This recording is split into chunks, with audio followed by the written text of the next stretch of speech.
Tutol ang Makabayan Block ng Kamara sa hiling ng mga taga-suporta ni dating Pangulong Rodrigo Duterte na sana'y pansamantala siyang mapalaya mula sa ICC. Giit naman ng pamilya ng dating presidente, tuloy lang ang laban.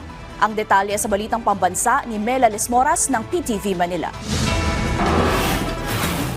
Kahit pa kaarawan ngayon ni dating Pangulong Rodrigo Duterte, mariing tinutulan ng Makabayan Block ng Kamara ang panawagan ng kanyang mga taga-suporta para sa interim release o pansamantalang pagpapalaya sa dating Pangulo mula sa International Criminal Court. Ayon kay House Deputy Minority Leader Franz Castro, sa bigat ng reklamong crimes against humanity na kinaharap ni Duterte, dapat lang umanong manatili siya sa piitan hanggang siya'y mahatulan. Dito nga sa atin, yung krimen or yung mga nililitis ng murder ay hindi pwedeng makapag-bail o hindi pwedeng pansamantalang makalaya.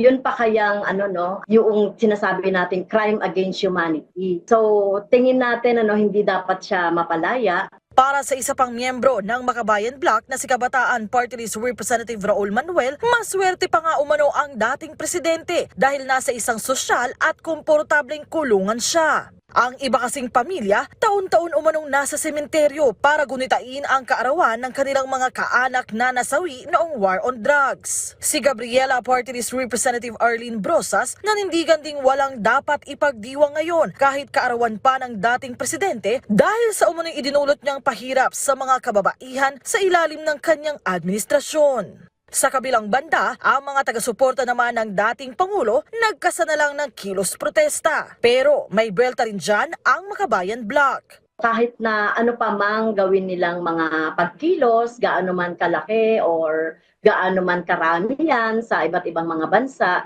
hindi pa rin talaga hindi nito mabubura yung kanyang yung kanyang krimen, yung akusasyon sa kanya na crime against humanity. Tingin ko nagsasayang lang sila ng pagod doon sa ginagawa nila. Ang aim nila ay mapalaya si dating Presidente Duterte, kaya wa-epek.